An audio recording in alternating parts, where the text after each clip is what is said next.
Saudara-saudariku yang dicintai Tuhan, selamat pagi. Ada suster juga, tertutup tiang suster, mohon maaf. Saudara-saudariku, di dalam Injil yang baru saja kita dengar tadi, Yesus menggambarkan dirinya dengan 3 kata benda. Masih ingat? Yesus sebagai jalan. Lalu yang kedua, kebenaran.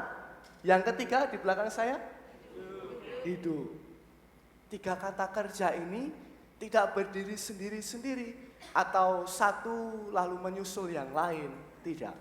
Tetapi ketiga kata kerja yang dipakai Yesus untuk menggambarkan dirinya ini mau mengungkapkan suatu realitas yang mempunyai hubungannya satu sama lain.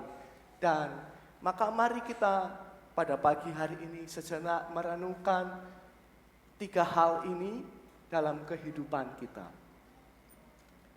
Pertama, soal jalan.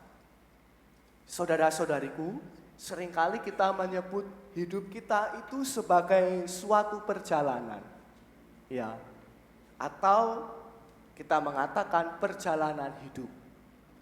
Dan menurut saya kata ini sangat pas sekali untuk menggambarkan hidup kita, di mana kita itu selalu bergerak ke sana kemari. Dalam pengantar tadi saya mengatakan bahwa banyak peristiwa itu kita alami setiap hari. Dan dalam perjalanan hidup itu yang mau diungkapkan adalah soal perpindahan dari suatu tempat ke tempat yang lain. Kita memiliki tujuan dalam perjalanan hidup itu. Dan untuk mencapai tujuan itu, kita memerlukan jalan. Nah, kadangkala jalan yang kita temui itu tidak hanya satu, tapi ada banyak sekali jalan. Sehingga kadangkala kita menjadi bingung. Kadang kita juga bisa saja tersesat karena kita mengikuti jalan yang keliru. Atau kita bisa masuk ke jalan buntu. Sehingga kita perlu berputar. Maka kita juga mengenal ada istilah titik balik. Di mana kita itu menyadari bahwa kita ada di jalan yang salah atau di jalan yang buntu, sehingga kita berputar dari jalan yang salah menuju jalan yang benar. Saudara-saudariku, dalam perjalanan hidup itu sebenarnya kita dibantu oleh banyak hal. Seperti di jalan umum yang kita lalui setiap saat. Di jalan umum itu ada yang namanya pertanda jalan. Penanda jalan, ada larangan, ada perintah. Ada yang penanda jalan, misalnya awas, hati-hati, jalan di depan ada tanjakan, ada turunan, jalan berkelok, licin, begitu ya. Ada juga yang bunyinya itu perintah. Misalnya, di jalan ini kecepatan maksimum adalah 100 km per jam. Atau minimum 40 km per jam. Ada juga yang larangan. Misalnya, tidak boleh parkir di sini. Tidak boleh menyalip, misalnya. Nah, tanda-tanda itu membantu kita supaya kita itu berbuat yang benar, sehingga kita bisa mencapai tujuan kita itu dengan selamat. Nah, Yesus juga lebih daripada tanda itu. Dia adalah orang yang pernah ada di tempat di mana tempat itu akan kita tuju, yaitu rumah Bapa. Semua saya yakin yang hadir di sini ingin sampai ke sana. Kapan itu kita tidak tahu, tapi tujuan kita yang paling akhir adalah di sana. Kita bersatu dengan Bapa yang mencintai kita. Yesus itu sudah pernah ada di sana dan kini dia ada di antara kita. Dia hidup menjalani kehidupan seperti kita. Dan dia mengatakan bahwa dia adalah jalan. Itu sebabnya di dalam Injil tadi dia mengatakan, janganlah gelisah hatimu. Percayalah kepada Allah, percayalah juga kepadaku. Di rumah Bapa banyak tempat. Dan karena kepastian ini bahwa Yesus itu pernah ada di sana dan sekarang menyertai hidup kita, maka kita menjadi lebih tenang dalam perjalanan hidup ini.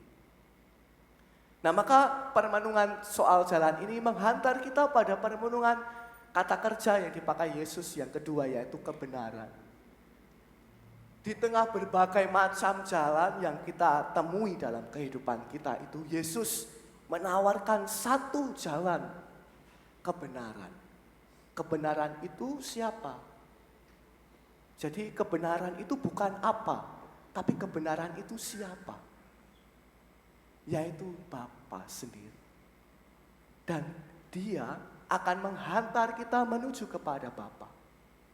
Saya punya pengalaman, saya dulu kan di Jogja studi, lalu ke Sumatera, ke Lampung untuk menjalani top 1 tahun dan kembali lagi ke Yogyakarta. Lalu ada teman angkatan saya yang tiba-tiba menjadi angkatan saya karena dia sudah 6 tahun meninggalkan SCY, lalu kembali, maksudnya keluar dari SCY, lalu kembali lagi menjadi frater dan langsung menjadi angkatan saya. Nah, dia minta tolong kepada saya, Nes, kita ke gereja Pringgulung yuk. Oke, karena saya sudah tahu gereja di sana ya, maka saya antar dia dan sampai pakai sepeda. Minggu berikutnya, teman-teman saya sudah berangkat dulu ke Pringgulung, ke gereja. Saya ditinggal sendiri. Saya khawatir, aduh gimana ini saya ke sana. Kemarin saya hafal, ternyata saya kesasar. Untung jalannya itu, penanda jalannya itu bukan saya yang bisa kesasar sana kemari. Tapi Yesus sendiri yang dia tahu persis jalan ke sana dan dia tidak akan pernah menyesatkan kita. Dan semoga kebenaran ini membuat kita menjadi lebih tenang dalam menjalani hidup. Lalu yang ketiga, soal hidup. Ternyata kehidupan kita sekarang ini tidak hanya terbatas di sekarang ini. Hidup kita yang terbatas dengan ruang dan waktu ini dalam iman Kristiani adalah persiapan untuk menuju kehidupan nanti. Kehidupan kekal bersama Bapa. Maka dalam perjalanan hidup kita yang sementara ini, kita diminta untuk berbuat baik, untuk berbuat banyak, berbuat baik. Dan bukan hanya berbuat yang baik, tapi berbuat yang benar. Menjadi orang yang benar itu lebih sulit daripada menjadi orang baik. Menjadi orang baik kita gampang. Kita hidup di tengah, misalnya perkumpulan para pencopet, itu juga bisa baik kita. Tapi bagaimana kita menjadi orang benar itu adalah perjuangan. Misalnya di kantor, ketika atasan, rekan-rekan kerja, kita tahu bagaimana mereka bertindak. Dan kita sebagai orang Kristen tahu mana yang benar. Dan itu susah sekali melawan. Untuk menuruti hati nurani dan melawan godaan yang ada. Tapi kita diminta untuk bertindak yang benar. Nah, saudara-saudariku, lalu apa yang bisa kita simpulkan dari permenungan yang sedikit panjang ini? Saya ingin menyimpulkannya dengan sebuah cerita. Saya itu hidup di desa.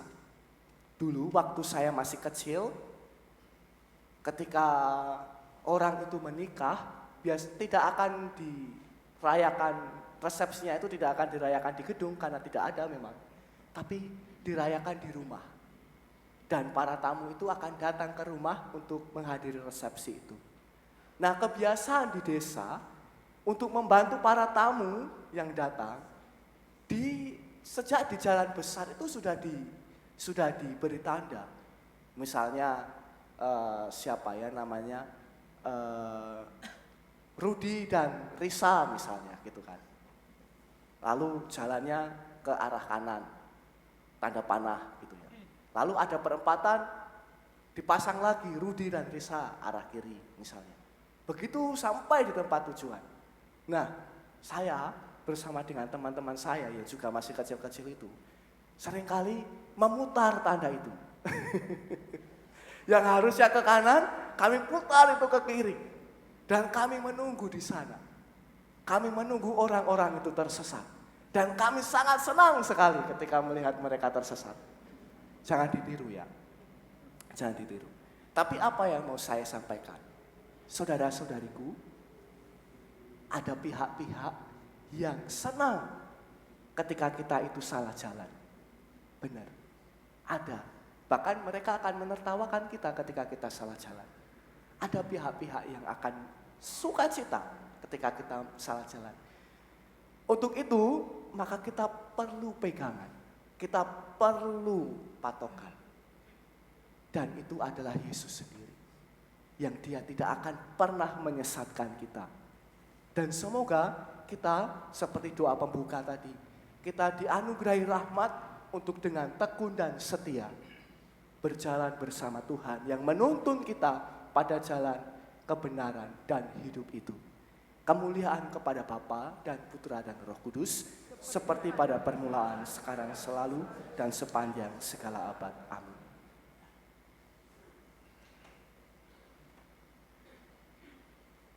Saudara-saudara,